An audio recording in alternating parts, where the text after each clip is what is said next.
Hola, buenas a todos. Mi nombre es Antonio González Castro, vengo de la Universidad de Sevilla con una comunicación oral que se ha titulado La continuidad dialéctica entre Kupka y Conrads, un imaginario de la transmutación para la docencia teórico-práctica en la Facultad de Bellas Artes.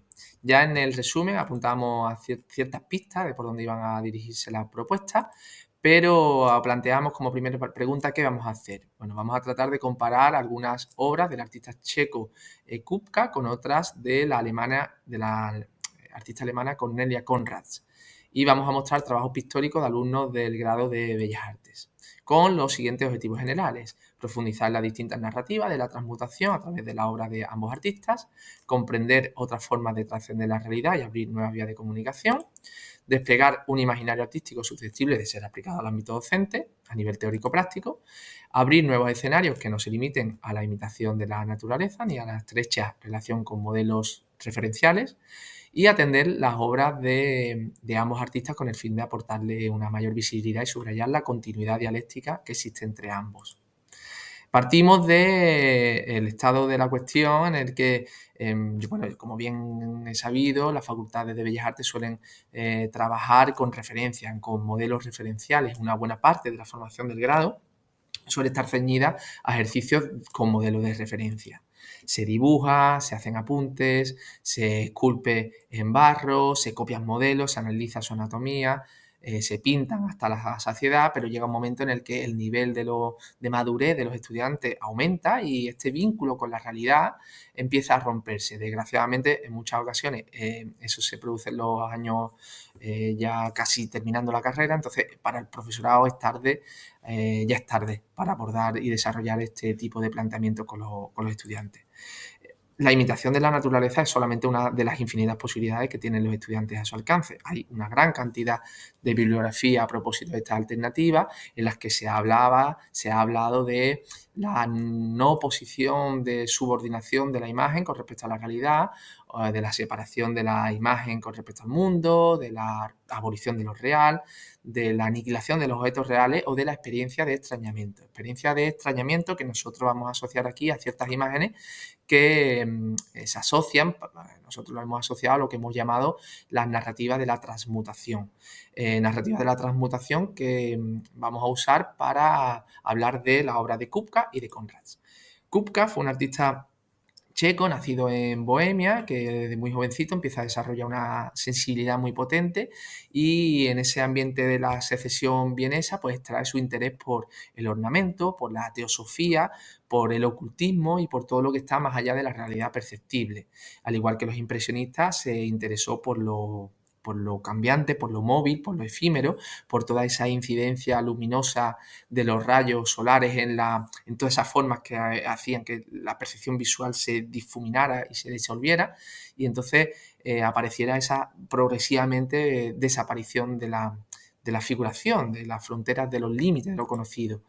En competencia con la realidad fotográfica, Kupka parte de imágenes como la de la izquierda para ir progresivamente analizando, desglosando, tensionando la imagen con un punto de vista muy cercano a la cosmología que tanto le interesaba. Parecen esas tensiones internas, esos ritmos internos de la imagen, parecen como planetas moviéndose y relacionándose unos con otros, con esas fuerzas cósmicas que luego aparecerán en forma de abstracción en su trabajo, ¿no? Y es que Kupka empieza su estudio sobre el movimiento y sobre el mundo abstracto, bien determinado por la teosofía, y si bien a él no se le daba para nada mal el dibujo académico, pero sin embargo desplegó una estrategia abyecta en cierto modo, porque disuelve lo figurativo, para introducirse en algo irreconocible, o en un mundo más desconocido para él, ¿no?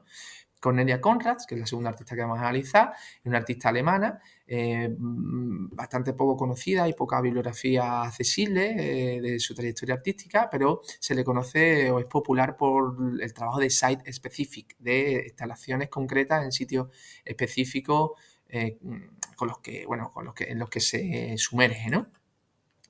Al igual que Kupka, ya parecía declarar sus intenciones cuando anima al hombre, al ser humano, a sentarse en ese banco y ser lanzado hasta prácticamente no se sabe dónde y estamparlo directamente en la naturaleza, ¿no? Es decir, abandonar la posición estable, unifocal y estática para meterte en algo muchísimo más vertiginoso. En otras ocasiones disuelven el paisaje todo lo que tiene que ver con la actividad racional, ¿no? Como la arquitectura del ser humano, ¿no? Disuelve lo ordenado, lo seguro, lo estable. Y es que ella misma se interesa también, al igual que Kupka, por toda esa naturaleza, pero desde el punto del desafío de la percepción visual y de las leyes habituales, ¿no? Comprendidas en la naturaleza. Altera el orden de las cosas y formula ciertas paradojas visuales. No lo entendemos muy bien, no sabemos si las cosas se están disolviendo o conformando. Esa continuidad dialéctica que existe entre ellos tiene que ver con esa visión no objetiva del arte a través de una poética del objeto artístico ya presente, por supuesto, en obras como las de Kupka, ¿no? Además, Conrad nace el mismo año en el que muere Kupka y eso parece una coincidencia, pero que nos parece interesante a la hora de enlazar esa dialéctica, ¿no? Y darle un sentido a este asunto. Y es que la continuidad que se establece entre ellos está muy presente, por ejemplo, en obras como esta, donde la verticalidad es muy potente y está muy presente en la obra de ambos artistas. Juegan con los ritmos visuales, con las modulaciones de los elementos, articulan a través del color y de las formas esa mezcla de pequeños elementos para conformar un todo mucho más general. O sea, que van cuestionando lo confiable y van creando ciertos momentos de irritación, en el caso de Kupka, porque directamente se estaba metiendo en la abstracción que estaba surgiendo en aquellos años, ¿no? Hacia 1910. No llegamos a saber si la realidad se disuelve, como habíamos dicho, o se disgrega, y la vibración cromática y formal parece manifestar en ambos artistas una presencia de ciertas fuerzas inexplicables que no, al margen del control del humano, que no se sabe de dónde vienen. Les une la idea de un arte como viaje exploratorio, se vinculan a lo invisible, a ciertas formas que parecen revelarnos algo y se sumergen en mundos desconocidos, siempre con un carácter muy hipnótico, ¿no? Nos quedamos embobados en estas imágenes de trampantojos y efectos visuales.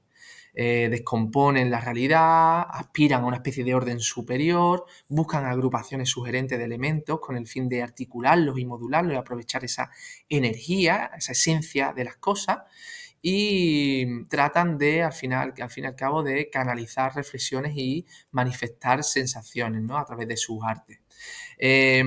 A toda esta poética de la transmutación, de los cambios de estado, del cuestionamiento del arte como simple imitación de la realidad, se le puede dar una salida docente, con el objetivo de validar pues, la práctica creativa desde un criterio que no sea solamente la imitación o el ilusionismo técnico. Se pueden poner en práctica juegos formales de elementos que parecen disolver las formas reconocibles, hace que se perciban ritmos espaciales, vibraciones, acentos. En la derecha, por ejemplo, vemos esa repetición de elementos que se superpone y dan una apariencia fantasmagórica. Se representan formas que muchas veces parten del naturalismo, pero que en un momento dado mutan, cambian de estado, se desplazan, se alteran, crean espacialidad sin tener que representar una perspectiva renacentista con puntos de fuga, utilizan el barrido, la superficie pictórica, la superposición gráfica de distintas semánticas, abren distintas vías hacia la abstracción directamente de la realidad y la autonomía siempre relativa y limitada de la propia sustancia pictórica. Se redimensionan los elementos que cambian de escala y aportan ciertas características surrealistas a las obras, o directamente rupturas semánticas en las que se mezcla una modelo con la cabeza de un clip, ¿no? O la disolución de un retrato tradicional. En definitiva, todas son estrategias para abrir nuevos portales y ventanas hacia un conocimiento ampliado del arte, donde las cosas pues, se sitúen en otra posición, en otra perspectiva y esperando que esta comunicación no sirva como una simple proyección de diapositivas, sino que, como dice Kupka, pueda navegar hacia un plano más lejano o nos conformamos con un plano más cercano a las aulas, pues nos acercamos al final de las diapositivas, a modo de conclusión, para ofrecer vías de trabajo académicas vinculadas a la transmutación a nivel temático, formal. Ofrecemos una continuidad narrativa que enlaza modernidad y posmodernidad a través de estos dos artistas. Ofrecemos nuevos escenarios del extrañamiento y de la transformación que rompen la lógica habitual del entendimiento. eh, a través de la ejecución de ciertos desprendimientos que conceden libertad a la imagen artística sin quedar sometida a la realidad y constatar la vigencia temático-formal de imágenes que reivindican su presencia mediante una estrategia de revelación y simulación fantasmal. Muchas gracias por todo, un saludo, hasta pronto.